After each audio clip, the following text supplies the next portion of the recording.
As the people shrieked, the enormous reptilian carnivores tore them apart, shredding their flesh and attacking them with their teeth.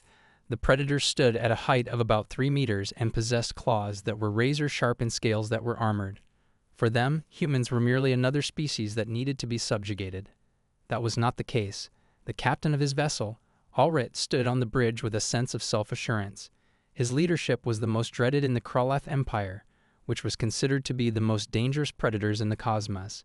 An incoming human star system known as Sol was being approached by his fleet of 100 ships, each of which was armed with plasma weapons.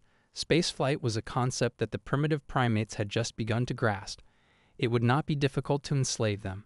Ulrich was taken aback as his ships reached the system during the process. Humans had previously established colonies on a number of different planets and moons. In comparison to what Intel had said, their technology was superior. This is going to be a serious conflict. In addition, the Krolath Empire would be lost if his fleet was unsuccessful. With his fangs exposed, Ulrich let out a growl. The manhunt had begun. Pursue. Like a swarm of locusts, the Krolath warships descended upon the human colonies and launched their assault. The communities below were the target of plasma guns that were charged with a menacing substance. A predatory grin appeared on Ulrich's face as he observed the tactical display, savoring the moment between the slaughter and the killing. It was his expectation that the primitive people would flee in fear, making them an easy target for his army. However, as the initial pellets of plasma began to fall down, the humans struck back with such force that it left the Krolath speechless. The hulls of the Krolath ship were brought crashing down by missiles that had been launched from concealed silos. Railgun fire from orbital defensive platforms was unleashed in torrents, tearing through the armor of the attacker.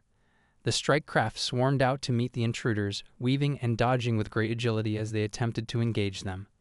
There was a hint of panic in the voice of one of Ulrich's officers as he reported to the commander that they were suffering high casualties. It appears that their weapons are successfully penetrating our defenses.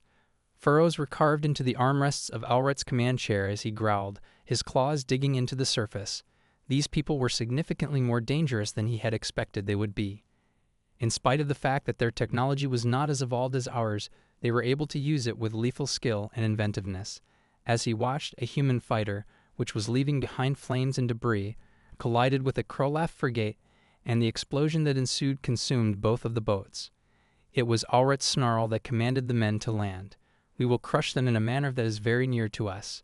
During the conflict that was taking place in space, drop pods from Krolath crashed into the outskirts of the colony. As they emerged, armored soldiers with plasma guns at the ready, they were eager to take the kill. The human defenders, on the other hand, were waiting upon them. Snipers were able to eliminate the reptilian officers with precision accuracy as Marines wearing powered armor battled the Krolath in a terrible close-quarters battle. With each new report that came in, Hard's level of frustration increased. The human beings were causing a significant number of losses among his forces. He had to figure out how they were able to be such excellent warriors and how they were able to accomplish what they were doing. He issued an order to take detainees. It is my intention to question them personally. The Krolath was successful in capturing a small group of human soldiers and dragged them into a transport ship while forcing them to kick and scream during the process. In the holding cell, Ulrich walked in with an imposing presence, his huge body dwarfing the other detainees. An individual who possessed the demeanor of a leader, one of them, scowled at him in a belligerent manner. The human said, "I am Lieutenant Marcus Reeves, United Earth Armed Forces," while maintaining a steady tone in his language. "From me, you scaly bastard, that is the only thing you are going to get." A heavy rumble could be heard in Ulrich's throat as he laughed. Despite the fact that he longed to crush the human soul, he continued to admire it. "Ape, you are going to tell me everything," Ulrich growled as he leaned in extremely close. "I will make you suffer in a way that no other creature has ever endured before, regardless of your weapons, your strategies, or your weaknesses." Laughing in his face, Reeves simply laughed. He spewed out, "You have no idea what you've started out doing. Invaders make no attempt to subdue Earth. For a very long time, we have been making preparations for this day, and now that you have irritated us, you are going to come to regret your decision." The remaining humans joined in, screaming obscenities and challenges at the people who were holding them captive. In a fit of rage, Ulrich let out a roar and slashed out with his claws. However, they continued to chuckle despite the fact that the deck was covered in blood from the people. "It's enough. They should all be put to death," Ulrich yelled. While the Krolath soldiers were dragging the detainees away, Reeves made one final eye contact with Oret. When the human tapped a little device that was concealed behind his ear, he did so with a rebellious smile. There was a sudden hissing sound coming from it, which was then followed by a string of clicks and beeps, a warning indication of danger. A signal of helplessness had been transmitted to their homeworld by the human. Overnight, Oret had a shiver that ran down his spine. The hunt had only just begun, he understood at that moment. The metal on the command console was dented as a result of the force of Oret's punch, which he delivered with his fist at the console. He had no way of knowing that the initial assault on the human colonies would result in losses that were significantly higher than he had ever anticipated. The fact that these primitives fought with such skill and ferocity belied the fact that they were a species that was only beginning to move through space. Oret hissed to his minions, "You must gather the ships that are still available. We shall demonstrate to these human beings the full power that the Kraloth Empire possesses." The fleet that had been severely damaged reorganized itself and began to lick its wounds as it prepared for a full-scale invasion on the human homeworld.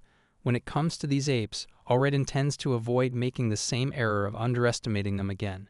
When it came to this particular instance, he would employ the complete force of Kraloth's military power. Alarms sounded across the bridge as the battleships entered the atmosphere of the planet Earth itself.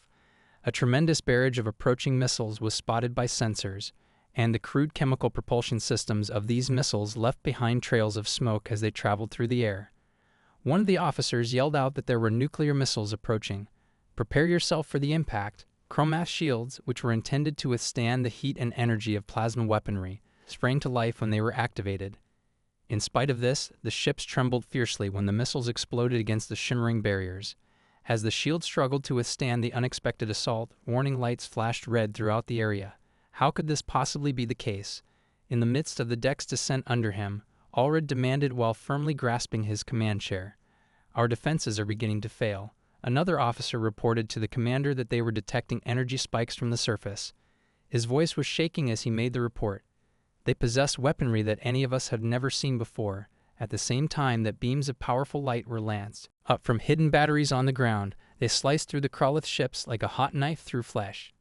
The sophisticated energy weaponry completely disregarded the shields, causing them to burn through the hulls of the vessels and vaporize any unfortunate crew members that were in their path. Throughout the moment that he watched his fleet being torn apart, Ulrich experienced a sinking sensation throughout his entire being. During the opening conflicts, the humans had been holding back because they were fearful. They possessed weaponry that were capable of rivaling even the Kraloth's technologically superior capabilities. Ulrich's thoughts were racing by the time he added, "We need to get boots on the ground. We still have a chance of rescuing this invasion if we are successful in capturing their leaders and compelling them to surrender." The Kraloth ground troops, which were the glory of the Empire, made touchdown in key population centers all over the world. The plasma weapons they carried were used to eliminate any human being who was dumb enough to stand in their way as they swept through the streets. On the other hand, as they advanced further into the cities, the intensity of the opposition only increased. Emerging from concealed bunkers and entrenched positions were human soldiers dressed in sleep-powered armor. When they darted between structures and took potshots with lethal accuracy, they moved with a speed and agility that the cumbersome Kraloth was unable to equal. Ulrich continued to monitor the feeds from the helmet cam with an increasing sense of annoyance as his soldiers were eliminated one by one. Guerrilla tactics were utilized by the humans, who struck with great force and speed before dissipating into the shadows. They appeared to possess an extraordinary capacity to anticipate the actions of the Kraloth, ensuring that they are constantly one step ahead of them.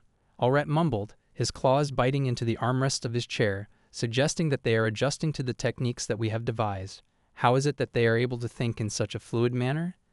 The humans continued to use unorthodox weaponry and strategies throughout the course of the ground combat that were taking place. The Kraloth positions were being attacked by swarms of drones that swooped overhead and dropped explosive payloads. The Kraloth equipment that had been hacked turned against its own users, which ultimately caused the invaders to become disorganized and confused. As more and more reports of increasing losses came in, Helrid's aggravation reached a boiling point and turned into rage. Every time he turned around, the humans were able to outmaneuver him, whether they were in space or on the ground. A race that the Kraloth Empire had formerly regarded to be little more than food was now putting up a fight against them. The Kraloth Empire was the most powerful predators in the galaxy. The force of Helrid's blow caused the console to crumple beneath the force of his blow, which he delivered with his fist. On Earth, the war was not proceeding according to the plans. To his surprise, the humans were demonstrating a level of resiliency and resourcefulness that well exceeded his expectations. His ground forces were suffering a significant loss as a result of their use of guerrilla tactics and sophisticated equipment. The commotion that was occurring on the bridge was abruptly interrupted by an urgent signal that came from the homeworld of Krolath. As Elret listened to the voice of the Krolath High Council, which was filled with panic, his blood instantly turned ice cold.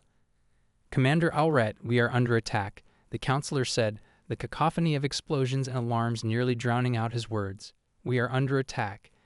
A fleet of human beings has made its way into our system and is currently wreaking havoc on our defenses."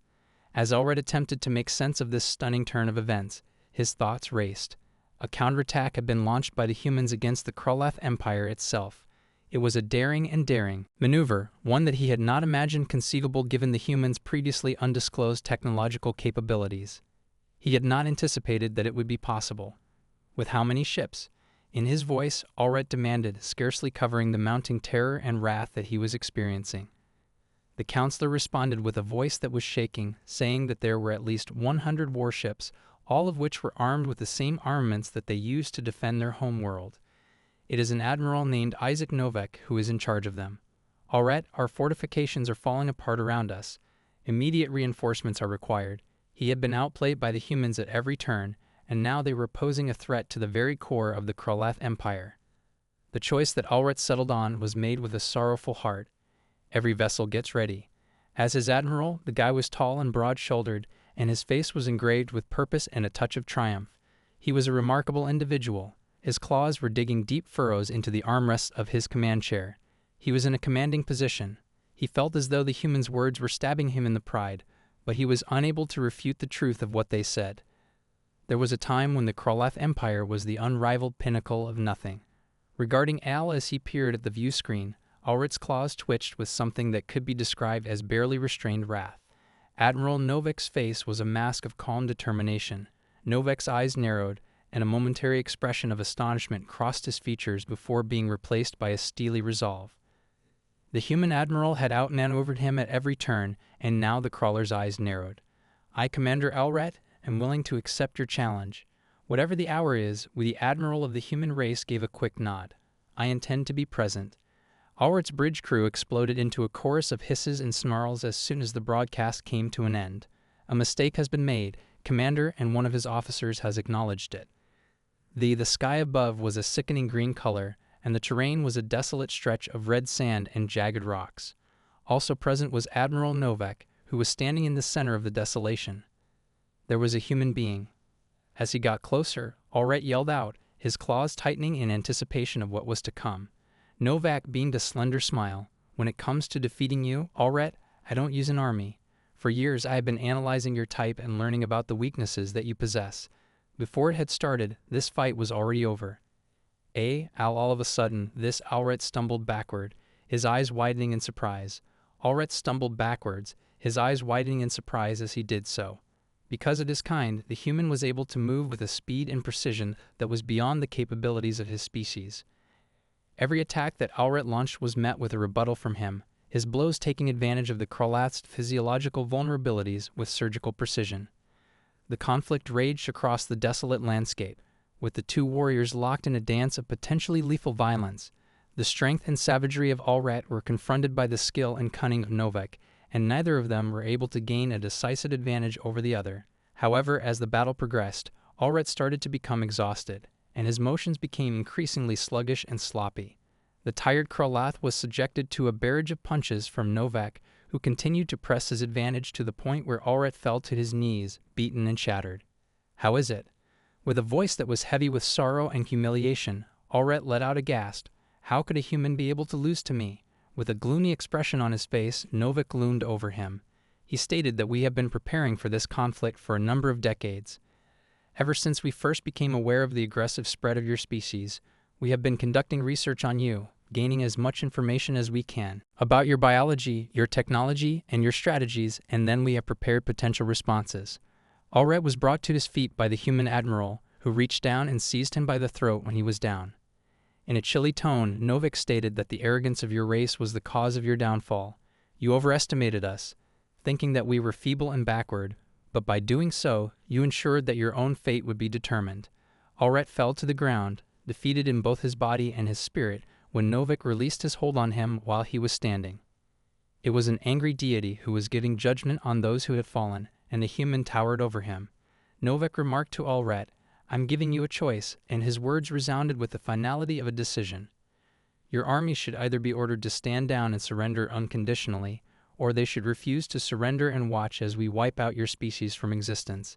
This day marks the fall of the Kroleth Empire in some form or another. As Ulret looked up at his conqueror, he felt a conflicting mixture of fury and sadness in his heart. Assuming defeat and betraying everything that the Kroleth stood for would be the same thing if one were to surrender. However, if he were to resist the humans at this time, it would guarantee the extinction of his entire race. At that precise instant, Ulret was aware that the period of Kroleth rule had reached its last stages. A species that the top predators had earlier thought to be nothing more than prey had now shown to be superior in terms of both strength and playing ability. When Ulret finally lowered his head in submission, he did it with a trembling breath. "I surrender," he said, the words tasting like ashes on his tongue as he attempted to utter them. "You are the owner of the Kroleth Empire." The expression on Novik's face was one of grim satisfaction, and he nodded gravely. "It was a prudent decision," he told the commander. "Despite the fact that your species will be spared, the Kroleth will never again pose a threat to the tranquility of the cosmos. Yes, I am able to guarantee that. It was Hazelrith who was taken away in chains. When he thought about the horrible comedy of fate, he couldn't help but be amazed. With the intention of claiming their Earth as their own, the Kroleth had embarked on a mission to subjugate the human race. However, in the end, it was the humans who were victorious over the Kroleth. Their superior intelligence and adaptability, on the other hand, were victorious over the Kroleth's physical power and inhumanity." Ulret came to the realization that the galaxy would never be the same again. A new period had begun, and the power dynamic had changed in a different direction.